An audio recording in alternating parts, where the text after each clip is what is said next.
पिलामाने मातृभाषा विषय देशप्रेमी कैदी प्रसंगर ए द्वितीय कालांश को तुम स्वागत।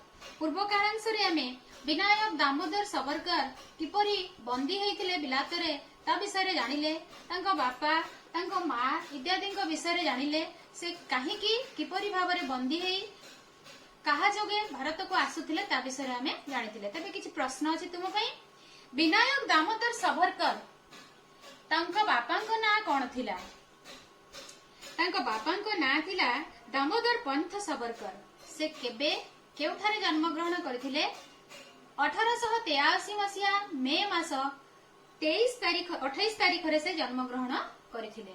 महाराष्ट्र नासिक जिला अंतर्गत भगुर नामक ग्राम। तेरे पिला माने आज आमे परवर्ती प्रसंग को जिबा जे विनायक दामोदर सावरकर जो जहाज रे आसुथिले सेठी बसी के आसुथिले, नीरव निश्चल भाबरे बसिथिले। प्रहरी प्रहरा दउथबा समय रे हठात बंदी कोन कला जे तार चतुरतार सहित तंग मनरे अनेक प्रश्न उंकी मारु थाए। आ सेते बेले नीरव रहितबा समय रे जहाज जाउथबा समय रे बंदी चतुरतार सहित निज देहरु निज जामाटी काढिले। आ तांको सम्मुख रे जो दर्पणटी थिला से दर्पण उपरे से जामाटी को टंगेई देले, जहा फल रे बाहर जो प्रहरी प्रहरा दउथला से बंदी प्रकोष्ठ भितरे कोन करूची ताहा ठीक से देखि परिबो नाही। एहा करिबा परे संदेह आउ प्रहरी पाखरे नथिला जे बंदी कोन करूची, कारण देखा जाउ नथिला आ दर्पण रे। हठात सावरकर लंफ प्रदान करिकी समुद्र गर्भ को डेई पड़िले। बंदी सुनिला जे कोनसी केही जणे लंफ देकी समुद्र को डेईवार शब्द सुनिला। संगे संगे लुहा जाली कबाट खोली देखला स्नानागार मध्य रे कदीटा न थाए। आउ से जो समुद्र पहरी पहरी द्रुत बेगरे पळै जाउथिबार देखिला। संगे संगे से किं कर्तव्य विमूढ़ होई अर्थात कर्तव्य निर्णय रे असमर्थ होई से गुली चळैला। पळै जाउथबा बा पलातक बंदी उपरे बा पळै जाउथबा बंदी उपरे गुली चळैला। आउ किंतु लक्ष्यभेद करि पारला नै, अर्थात लागि पारला बाजी पारला नाही। फल रे कोन हैला, सावरकर किछि दूर पहरी पहरी जाईकी गोटे टापुरे लागिले। टापू अर्थात गोटे स्थल भागरे लागिले। से टापुरे लागिबा परे परे हठात बोट साहाय्य रे से प्रहरी मध्य बंधुक सहित आसिकी तांको सहित पहुंची गला। ये थिला तांकर पळै जिवार प्रयास रा विफलता। आ संगे संगे से माने तांको पुणी आउ थरे बंदी कले। पलातक बंदी को धरी ता हाथ आ पादरे बेड़ी पकाइले। लुहार चेन बा श्रृंखला जाहाको कहा जाउची ताको बेड़ी कहा जाय। बेड़ी पकाई पुणी नै गले जहाज को। एई भली भाबरे से द्वितीय बार पुणी आउ थरे बंदी हेई गले। सेटा मध्य गोटे अपराध थिला पळै जिवाटा। तेबे पिला माने कॉलेज रे पढुथिला बेले 18 वर्ष बयस रे सावरकर गोटे विप्लवी दल गढिथिले। मित्रमेला थिला तार नाम। तांको सांग मानकु नै से मित्रमेला नामक एक सभा गढिथिले। 1901 मसिया रे बिलातर राणी थिले महारानी विक्टोरिया।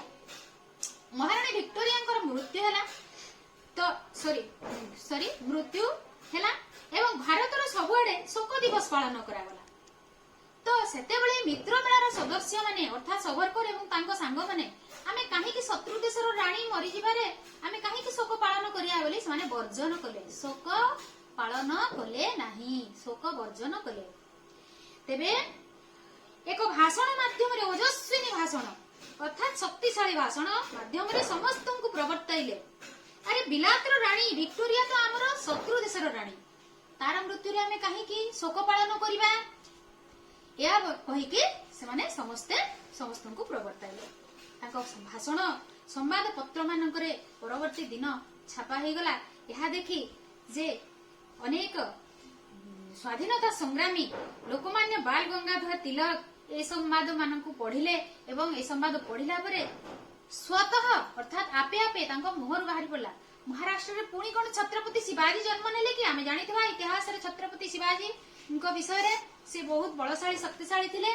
तेबे छत्रपति शिवाजी कोन पुणी आउथरे जन्म ग्रहण कले कि बोली मंतव्य देथिले। तेबे पिला माने कॉलेज शिक्षा शेष होला परे आईन अध्ययन पई लंडन जाइथिले। सेठारे से भारत माता को पराधीनतार श्रृंखला मुक्ति पई स्वप्न देखुथिले। के विनायक दामोदर सावरकर। ये तो गला तांकर पाठपढ़ा जीवनर कथा।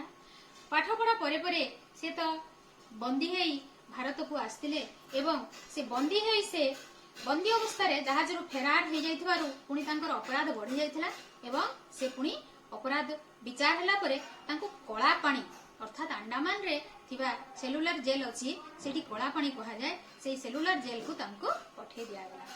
अंडमान द्वीप बंगोपसागर मध्य रे थिबारु सेथिकार जलवायु अत्यंत अस्वास्थ्यकर जलवायु आदौ भल रहे नाही पीवा पाई पानी सेठारे भल पानी मिले नाही तो एठी जो संगे संगे हृदस्पंदन बढ़ी जाए अंडमान बा कलापाणी जेल कथा सुनिले तो सेठारे जलवायु अस्वास्थ्यकर थिबारु समस्ते ठीक असम्मत हुअन्ति किंतु असम्मत हेले बंदी मानकर इच्छा अनुसार कोनोसी बंदी ठीक हेई न थाए तेबे सेई बंदी घर बंदी रे अर्थात सेई कारागार रे कलापाणी जेल रे सेतेबेले कोन करा जाउथला ना कठिन परिश्रम करिया को पडुथला असम्मत हेले सेमानकु कोरडा बा माड़ चाबुक प्रहार बसुला तृष्णा अर्थात शोष मेटाइबा दिन को ताटिया बा 2 ताटिया जल मात्र मिलुथला आउ प्रत्यह अर्थात प्रतियुक्त 15 सेर अर्थात 15 पइला जोटा कह जाय देसी भाषा रे सेति की तेल घणा पेड़ी की बाहर करिया पई पडुथला घणा पेड़ी की बाहर करिया पई पडुथला सेथिरे जदी टिकिए हेले तो ठेंगणी माड़ अर्थात यही गंठी मानकर माड़ पड़ूला गंठी मानकर माड़ पड़े बड़ कष्ट हुए आम जानी कामरू टिके कम हेले कामरू छुट्टी मिलू ना बंदी आखिरे लुह बही पड़ुवा किंतु पोछिया मना थिला गाधेबा तो बहुत दूरर कथा वर्षा जल हेले सेइथिरे से माने गाधे पड़ुथिले तो एई भली भाबरे कष्टकर जीवन यापन सेई कलापाणी जेल रे थिला सबरकर सेई कलापाणी जेल रे एई भली भाबरे बंदी जीवन यापन करके आसीथिले तेबे पिला माने आज आमे सबरकर बंदी जीवन एवं तांको विप्लव जीवन विषय किछि जानिले परवर्ती कालांशरे सबरकर किपरि तांको शेष समय अतिबाहित करिथिले ता विषय रे जानिबा।